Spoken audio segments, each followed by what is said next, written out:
We told you there would come a time close to the 31st when the Rays would pass on going forward. Well, on March 13th, not March 31st, and I don't believe it was a dyslexia issue, what I do believe is that they decided to announce yesterday that they were not going to go forward as the deal is currently constituted.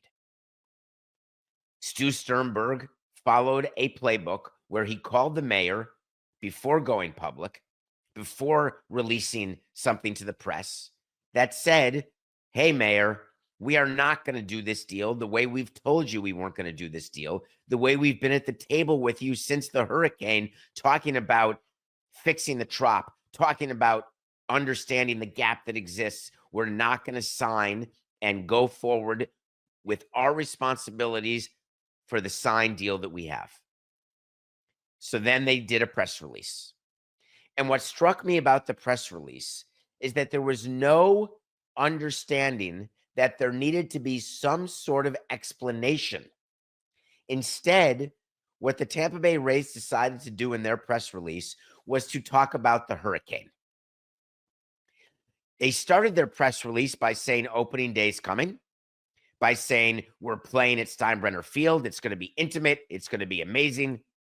And then went into the hurricane, that we're all recovering from the impacts of the hurricanes, that we're grateful for the support of our fans and the wider Tampa Bay community.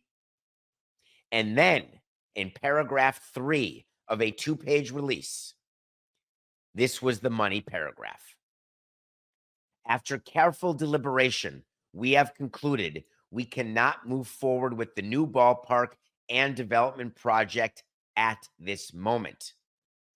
A series of events beginning in October that no one could have anticipated led to this difficult decision. The hurricane ended up being the impetus for Tampa, Stu Sternberg, the owner, to get out of the deal he had agreed to. It is absolutely allowed in 98% of contracts that I've dealt with. There's something called the force majeure clause. A force majeure clause is something that you didn't do, that the other signatory on the agreement didn't do. It's something that just happens in the world that no one could have expected, that no one could have planned for, and that no one can be blamed for.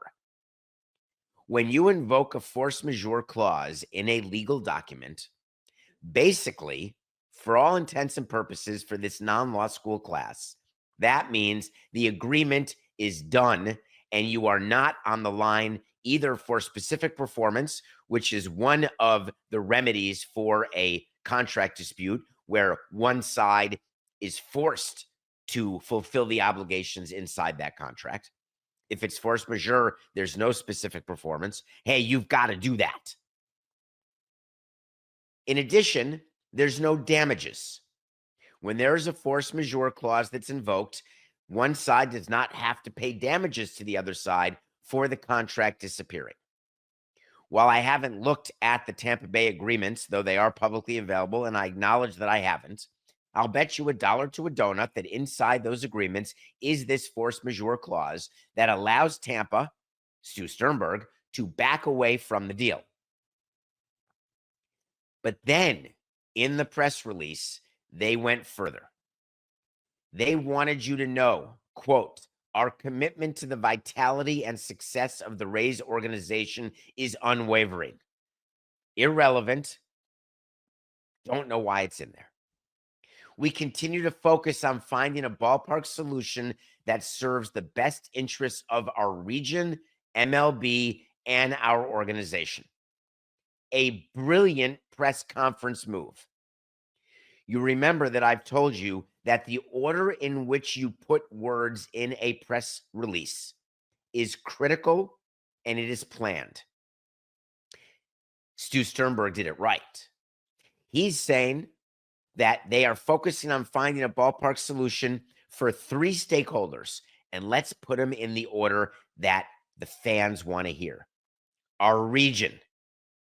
Then they put MLB, because MLB does have to approve any ballpark deal that's done in any community. MLB does have to approve any TV deal that's done in a community. And it's really good to use MLB as the bad actor to blame MLB and say, oh, they wouldn't let us do this deal. They wouldn't let us sign this contract. MLB approves every naming rights deal. And then third, they mentioned our organization. He didn't mention himself. He didn't mention the ownership group, because those are the people that truly are the stakeholders that have to have a deal that makes sense to them. But he says our organization. Brilliant. And then they did one more paragraph. You could have stopped there, Stu. Here's the last paragraph. The city of St. Petersburg is currently advancing plans to restore Tropicana Field for the 2026 season. We are thankful for their efforts and are excited to return to our home field next spring. Horse hockey. The Tampa Bay Rays are not excited to go back to a refurbished Trop, but the Tampa Bay Rays are in the middle of a lease that they cannot break with the city of St. Petersburg. In that lease, there is a provision that if there is a natural disaster like a hurricane or anything that closes the Trop for a period of time, the lease gets extended by the amount of time you are out of the Trop. The city of St. Petersburg has to refurbish the Trop and repair the Trop, but in return, the lease gets extended. So the Rays have 3 more years in the Trop once it reopens for business. And the city of St. Petersburg is meeting later this month to approve the funds required to fix the Trop, which is going to be reportedly $55 million. Take the over if DraftKings will offer it to you. There is a tremendous amount of money that will have to go in. There will be lawsuits with insurance companies, etc., with FEMA. But the reality is that construction will have to start immediately this month in order to get the Trop ready for 2026. Also not mentioned in the press conference release and the press statement is that Hal Steinbrenner next year is not going to be as nice as Hal Steinbrenner was this year. Remember, when the hurricane hit, Tampa was homeless.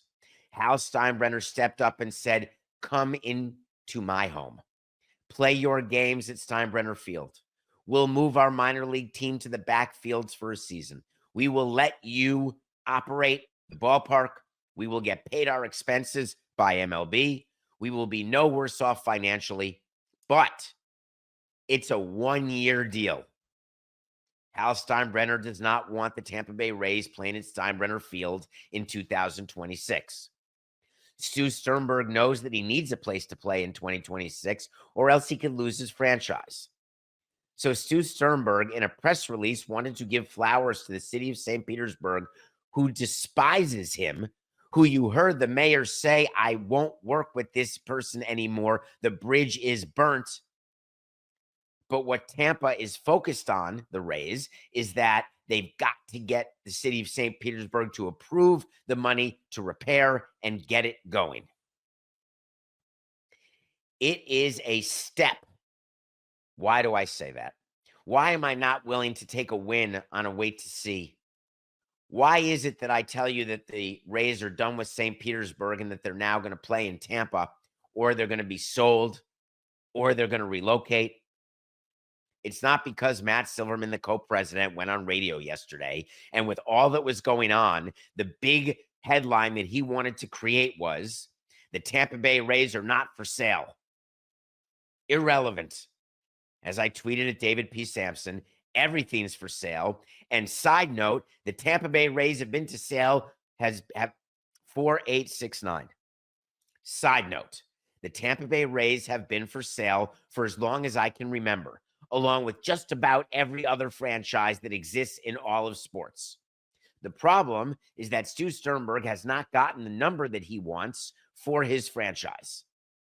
It doesn't matter that Forbes values them at $1.25 billion. What matters is what someone is willing to offer. And now we hear there's not one, not two, maybe 3 groups who are ready to buy the team. 3 groups ready to keep the team, one in St. Pete, one in Tampa, all in the region. It's all part of the narrative that is getting a stadium deal done.